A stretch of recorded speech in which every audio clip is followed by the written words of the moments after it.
Mr. President, there are few things that we do here in the Senate that matter more or have longer-lasting impacts on our nation than confirming individuals to lifetime appointments on district courts and circuit courts and the Supreme Court. It is the Senate's duty, as Alexander Hamilton laid out in the Federalist Papers, to prevent the appointment of unfit characters. Hamilton thought that this power would be used rarely because a president would seek to make sure that he or she sent qualified individuals to the Senate for confirmation. But we're seeing something quite different today. We're seeing the president engaged in a zeal to pack the court with extreme right-wing ideologues and to ram them through this confirmation process without due review. Just yesterday, the American Bar Association sent a letter to the Judiciary Committee saying that Leonard Graz, President Trump's nominee to the Eighth Circuit Court of Appeals, is not qualified to serve as a federal judge. And yet, his confirmation hearing is scheduled for this week. Putting extreme and unqualified people on the court is a disservice to America's judiciary. It'll impact the protection of fundamental rights, fundamental American rights, for generations to come. It's critical for us, therefore, to have a conversation about what is going on at this moment. Just this week, we have 4 nominees for the Court of Appeals coming to the floor. One, Amy Barrett, was confirmed just hours ago. Another vote is scheduled for tomorrow. And these individuals, as I'll go through in a moment, don't come here with the type of qualifications that really should be considered, allow them to be considered for lifetime appointments.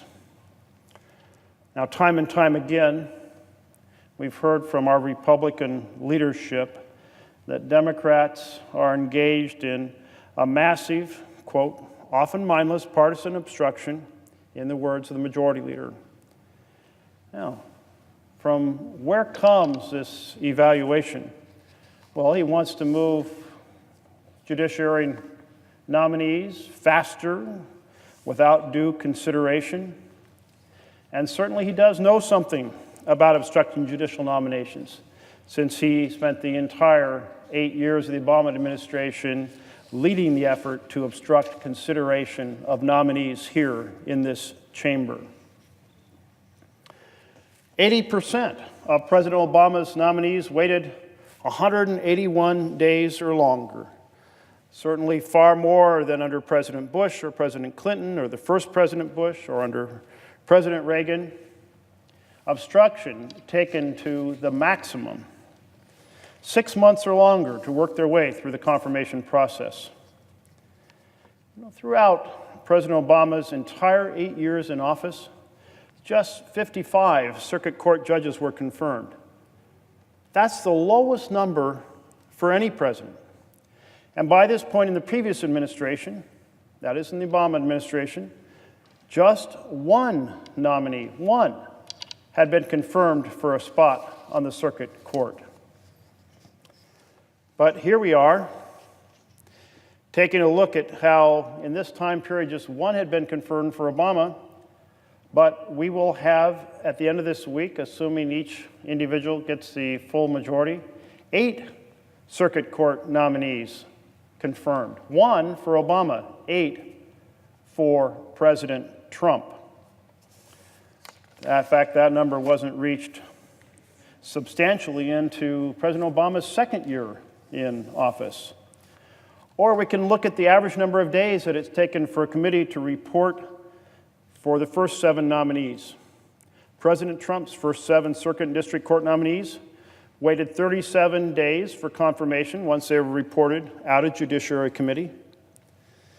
And let's compare that to President Obama, where the Judiciary Committee held them up 75 days. So once again, Democrats in the minority moving far faster today than did our colleagues when President Obama was in office. So certainly by comparison, President Trump's nominees are sailing through at a rapid pace. So let's not hear any more of the preposterous false news coming from the majority side about things being slowed down when the facts are quite the opposite. But why this emphasis on creating this false narrative? Well, perhaps it's because right now there's a lot of pressure on the majority to show that they're getting something done. And not much is happening that will help anyone in this country. Well, they tried to get something done by trying to strip health care from 20 to 30 million Americans in 5 different versions of the Trump care monster. Didn't quite get it done, thankfully. And I doubt that the American people, in fact, I know that they certainly would not have been appreciative of the bill in which my Republican colleagues said, let's strip all this health care away from 20 to 30 million people so we can give massive multi-trillion-dollar tax benefits, tax giveaways to the very richest Americans. Wow. Well, that's certainly not a way to win the hearts and minds of Americans. Attack working Americans time after time after time in order to deliver the national treasury to the very richest Americans. Perhaps my colleagues in the end will be glad that they didn't succeed in that effort. So here it comes now to a tax plan that's on the floor. A tax plan being considered that will once again take $1.5 trillion out of health care to deliver several $1 trillion to the richest 1% of Americans. We see it time and time again. Attack working Americans to deliver incredible gifts from the national treasury. Really, a raid on Fort Knox. Has ever such an audacious theft been considered previously in U.S. history than the theft that my colleagues are trying to perpetuate, both through the health care strategy and now through this tax strategy? But there is a bigger purpose at work here, and that is a goal to rewrite the vision of our Constitution. Our Constitution has this incredibly powerful, meaningful vision of government of, by, and for the people. But my colleagues don't like that vision. And they've decided the best way to change it is to put people onto the court who like a different vision of government of, by, and for the privileged and the powerful.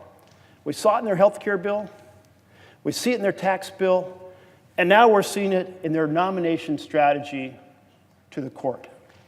A GOP agenda that will tip the scales of justice to favor the powerful and privileged over working American. Judges who want to legislate from the bench on behalf of the powerful. Judges who want to legislate from the bench on behalf of the privileged. That want to support predatory consumer practices. Who want to strip away individual rights of women to determine their own health care. Who want to deny a fair day in court by allowing binding arbitration where the seller of the services gets to pick and pay for the judge. Judges, rather than pursuing neutrality, are pursuing government for the powerful and the people. That is the radical right-wing agenda attack on working America. And we should do all we can to stop it, including opposition in this chamber. We will have this week Stefanos Bibas, President Trump's nominee to the Third Circuit Court of Appeals, who believes that over-incarceration in our jails has nothing to do with race or with mandatory minimums, despite all the research and data that show otherwise. He takes on and disagrees with the experts on medical care who understand the fundamentals of addiction, and that says simply drug addiction being painted as a disease and requiring medical intervention. He says, oh, that's unnecessary. Just drug addicts can, in fact, just stop using drugs. Oh, if only it was that easy. But to have such a profound misunderstanding of a basic healthcare issue that person after person after person on both sides of this aisle has come to say that opioid addiction is an addiction and needs medical treatment, and yet a nominee who doesn't understand any of that.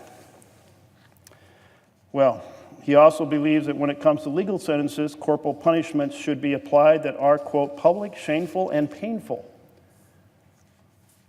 Perhaps the understanding of rare and unusual punishments is something missing in his legal education. And let's look at his 2 years as a prosecutor in the Southern District of New York. Notable case of United States versus Williams, in which the New York Times described at the time as, quote, a legal legend in the making.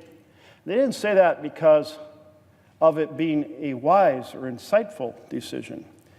Well, he was working as a prosecutor, and he wanted to really go after the little guy.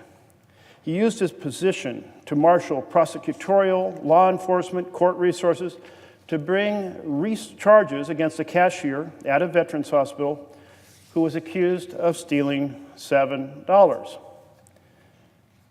Not $7,000, not $700,000, not $700 million or $1 billion being laundered by a big bank, but an accusation of a cashier stealing $7. Now, stealing is never acceptable, never appropriate. But it didn't matter that the cashier maintained that she had given the 7 crinkled $1 bills, that she had straightened out, or that the security cameras didn't show her pocketing it, or that the customer who was right there saw it and stated that she was innocent. Didn't matter. In other words, the facts didn't matter. He wanted to go after the little guy rather than going after the big folks who steal us blind. The morning of the trial comes around, a detective testifies that he found those $7 bills in the cash register just as the customer has stated. But meanwhile, this nominee saw fit to spend huge amounts of federal resources going after an individual who by every form of testimony hadn't committed a crime in the first place. But it's easy to go after the little people. And if you believe in government by and for the powerful and the privileged, like these nominees do, then that's your mission in life. Go after the little people. But, you know, she lost out because even though she was innocent, she lost her job because of her prosecution.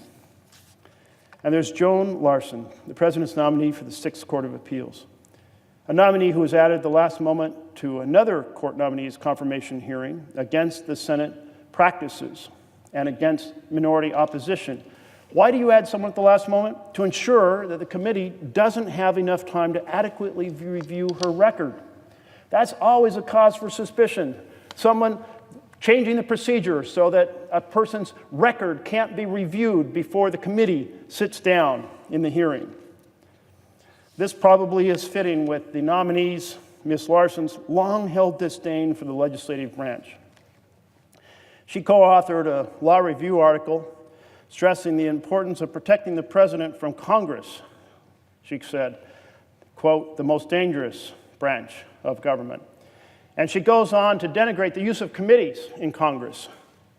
She says Congress has maintained an extensive, costly, extra-constitutional network of committees that watch over the work of cabinet departments because, quote, the ambition and love of power of our senators and representatives cause them to lust after the patronage and media gloria that a committee post could bring. Is there any deeper or more profound misunderstanding of the committee process here in Congress? Does she have any idea the reason you have committees is because there are complex topics? As President Trump said, who knew healthcare could be so complicated? So you have a committee of members who specialize in that effort, learn the details so they can fairly consider the ideas for legislation. Has very little to do with ambition and love of power and lusting after patronage. There really isn't patronage on a committee. We, the members, don't hire the staff. With someone with such a profound misunderstanding of the branches of government, why do my colleagues say they want her in there? Is it because of this vision of government by and for the powerful? Take on the little people, beat them up, squeeze them dry, and deliver the benefits, the richest in our society, on every single issue, on health care, on taxes, on judicial, appointments. And then we have Allison Eade, President Trump's nominee for the 10th Circuit. She holds a seat that was previously held by Neil Gorsuch before a seat was stolen from one administration and delivered to the next for the first time in U.S. history. A complete denigration of the integrity of this body and the legitimacy of the court. A mar in the record of this chamber that knows no equal in decades. But yet, there she is, in that seat, adhering to an extraordinary degree of ultra-conservative, partisan, we the powerful and privileged philosophy. She opposes the use of eminent domain to seize properties to be used for a public purpose, public parks and highways. That's the purpose of eminent domain. But she supports the use of eminent domain to rip away a piece of property from individuals, private property owners, in order to give it to a for-profit corporation. The opposite of the purpose of eminent domain. Once again, an individual hating, if you will, a public purpose and ripping away individual rights, destroying them on behalf of a for-profit corporation. She has advocated for narrowing the scope of the federal government's legislative powers to such a degree it would be virtually impossible to protect clean air, clean water, and civil rights. She's attacked increased funding for public schools while supporting sending public funds to private religious schools. Mr. President, this path of using legislation like the health care bill, legislation like this tax bill to crush working America on behalf of the very wealthy is simply wrong, and it's wrong to do it by trying to pack the court, and we need to do everything we can to stop it.